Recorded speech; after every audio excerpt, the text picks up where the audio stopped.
Bismillahirrahmanirrahim. Assalamualaikum warahmatullahi wabarakatuh.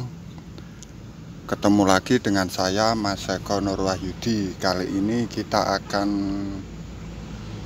ngobrol, bahas mengenai petrogenol, jebakan petrogenol. Jebakan petrogenol bisa kita buat ya pakai wadah apa saja, bebas. Pakai wadah bekas apa saja bebas. Ini di sini saya pakai toples, toples bekas wadah kuenya anak-anak. Saya pakai tutup panci. Ini panci ya, tutup panci ya biar aman dari hujan. Air hujan itu biar enggak masuk ke dalam sini. Barangkali ada saudara-saudari sekalian yang bingung cara buatnya jebakan petrogenol. Di sini saya ulas sedikit. Nah, untuk yang biru-biru di dalam ini itu puradan, kering, kondisinya kering. Ini saya pasang jauh-jauh hari sebelum serangan lalat buah, labu. Lalat buah itu sebelum serangannya itu banyak, jadi pencegahan lah. Ini udah ada ketangkap yang sedikit ini. Ini kalau dibiarkan nanti berkembang biak di kebun, ya serangannya jadi parah. Kalau semua terkendali, kita juga yang enak.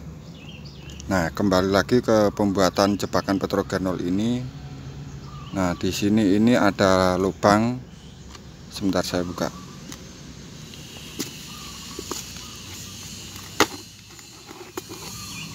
Nah, ini botolnya dikasih lubang.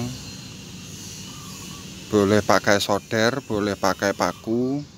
Yang dibakar itu boleh, bebas. Kelihatan ya. Untuk ukuran ini lubangnya ini sekitar diameternya itu setengah senti. Tapi ini tidak dilubangi semua ya, hanya sebagian. Ini bagian depan dilubangi dan bagian belakang tertutup, enggak dilubangi. Tujuannya apa? Nanti kalau membersihkan ini kan ditumpahkan seperti ini. Nah, puradannya tidak tumpah. Di sini lalat buahnya kita tinggal tiup. Kelihatan ya.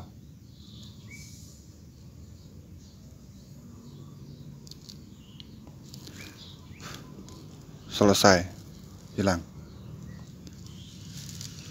Ini nanti kita pakai di sini, nanti kita bersihkan juga. Tapi berhubung ini jumlahnya lalat buahnya masih sedikit, ya biarin aja lah. Lah ini ada yang masuk ini. Ini ada yang nimbrung belum mati ini.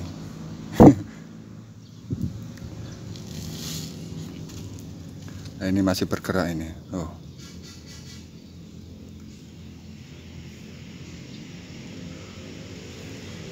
Ketika kondisi tenang begini, itu ya ada lalat buah, selalu ada. Cuman jumlahnya ya 1-2 gitu.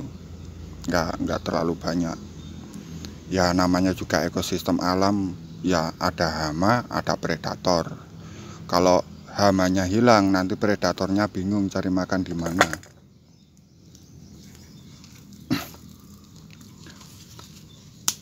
Di sini untuk tisu, ini tisu saya ikat. Ya saya pakai alat yang sederhana ya, yang seadanya saja. Tisu saya ikat pakai tali rafia, lalu saya gulungkan di ini. Di bagian tengah tutup botol, tutup toples ini, itu dikasih lubang yang sekiranya cukup untuk masuknya ini panci ini. Apa ini namanya ini? Pokoknya inilah. Masuk, nanti dikuatkan, diputar-putar, dikuatkan.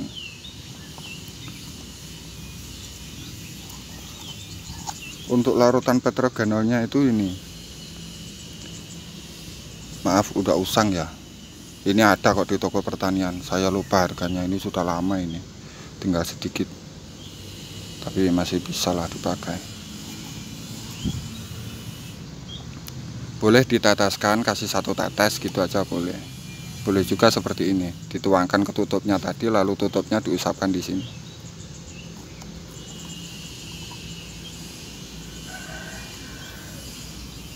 Kalau saya biasanya gini, nah tutup, udah tutupnya dikuaskan di sini, selesai.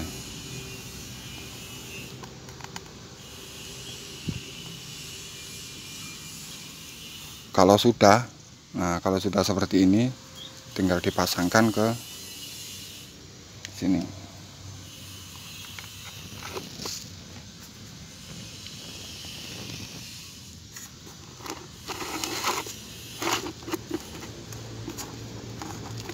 Lalu diikat, dikuatkan, ditutup rapat.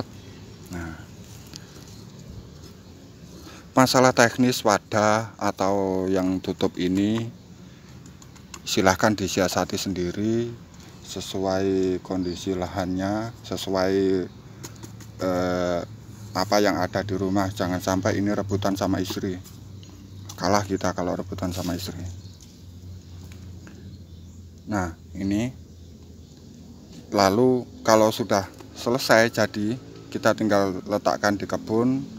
Boleh digantung, boleh ditaruh seperti ini. Kalau ditaruh itu di sini dikasih alas biar nanti air hujan itu memercikkan tanah itu ini enggak kotor, atau apalagi sampai masuk ke lubang ini. Ini saya bikin jauh sekitar 10 cm dari bawah. Ini supaya ya percikan tanah ketika hujan itu enggak masuk ke dalam. Jadi kondisi puradan ini aman, tetap kering dan tetap bersih, enggak kotor. Karena yang kita butuhkan ini kalau peradannya kotor, nah itu mulai teler itu. Kelihatan. Aroma puradan ini yang bikin kutu lalat buahnya ini mati. Nah itu udah mabuk, udah teler itu. Sebentar lagi mungkin mati. Nah kalau serangannya parah, kalau serangan lalat buahnya parah, ketika pasang jebakan petrogenol itu 15 menit itu udah terisi banyak, harus dibersihkan sampai benar-benar bersih. Entah itu 1 hari itu entah 5 kali 10 kali, pokoknya sampai bersih. Ini harus rutin dibersihkan kalau serangannya parah. Tapi kalau seperti saya ini sebelum ada serangan saya sudah pasang. Ini untuk pencegahan, biar populasi lalat buah ini enggak berlebihan. Kita sebenarnya juga butuh lalat buah ya untuk makan predatornya itu. Tapi yo kalau lalat buahnya ini terlalu banyak, kita juga yang nggak panen nanti.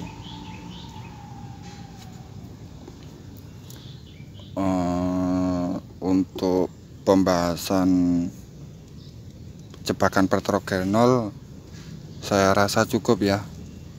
Barangkali ada yang ditanyakan, silahkan di kolom komentar. Nanti insya Allah saya jawab. Kalau tidak di kolom komentar ya di grup IOG juga ya silahkan lah. Ini di screenshot lalu ditanyakan di grup IOG.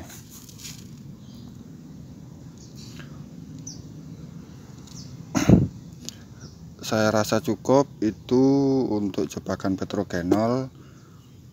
Oh ya, untuk lahan yang luas ya bikinnya yo, namanya lahan luas yo ya bikinnya lumayan banyak.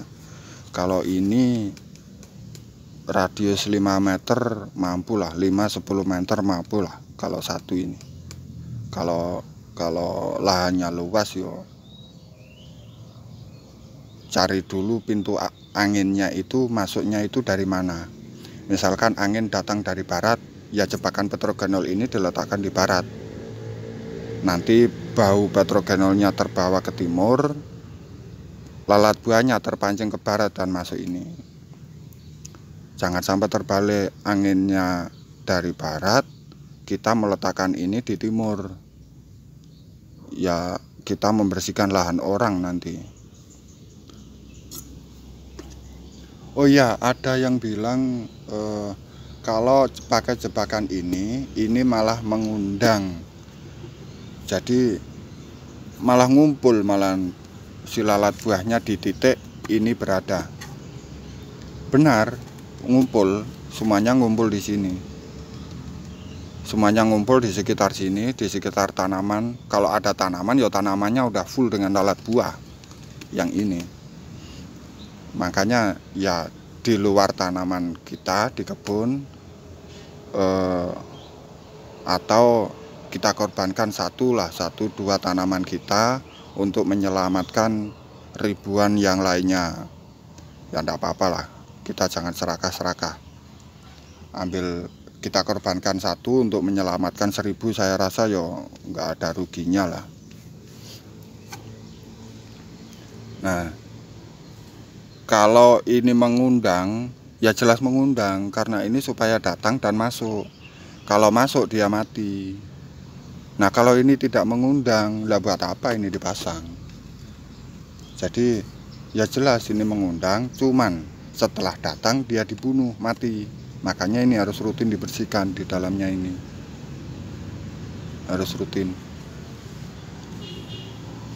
Kalau serangannya parah, kalau sebelum ya jarang-jarang juga nggak apa-apa. Ini sudah satu minggu nggak saya bersihkan. Jumlahnya masih sedikit. Ini ada hari ini baru datang satu ini. Nggak teler-teler ini. Nanti juga matilah.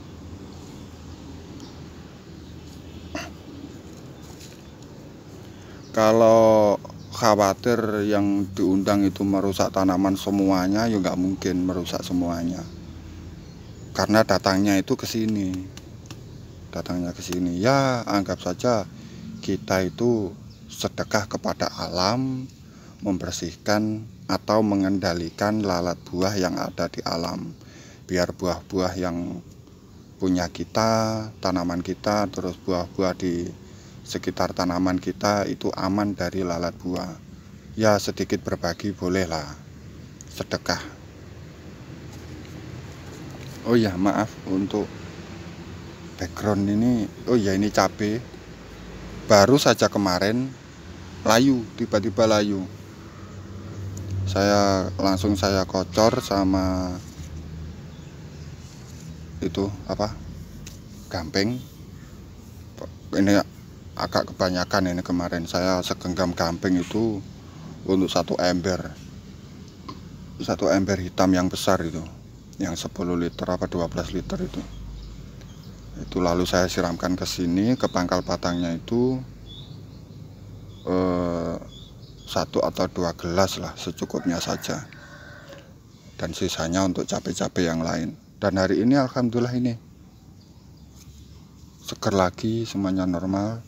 Ini tadi pagi ini saya spray pakai gamping juga, ya untuk jaga-jaga lah. Ini semut ini juga ada. Kalau menurut saya yo, kita itu untuk hama kita juga butuh, cuman nggak terlalu parah lah pokoknya. Nanti kalau serangannya parah baru kita kendalikan pakai pestisida. Tapi kalau cuman sekedarnya gitu ya namanya juga kita hidup di alam. Alam ini bukan cuman milik kita, ya sedikit berbagi lah, berbagi rezeki. Ada juga rezeki kita ini yang di dalam rezeki kita ini jatahnya penghuni alam ini ya seperti hama ini ya punya jatah juga, asal serangannya jangan parah gitu ya. Kalau parah ya harus kita kendalikan pakai pestisida.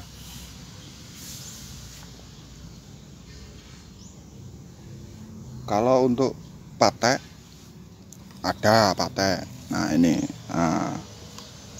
tapi hanya 1-2, enggak parah gitu ya, enggak, ya biarkan saja lah, 1-2 gini oke lah. Tapi kan untuk yang lain kita masih panen, masih terkendali lah. Kalau masalah hama di sini ada pasti, karena ya saya butuh juga hama itu. Ini tanda kayak kekurangan kalium ini. Oh, unsur mikro kayaknya ini. Ada kuning-kuningnya ini. Ya nantilah kita bahas lain waktu insya Allah untuk penyakit-penyakit cabai ini. Oke, cukup sekian. Ada kurang lebihnya saya minta maaf.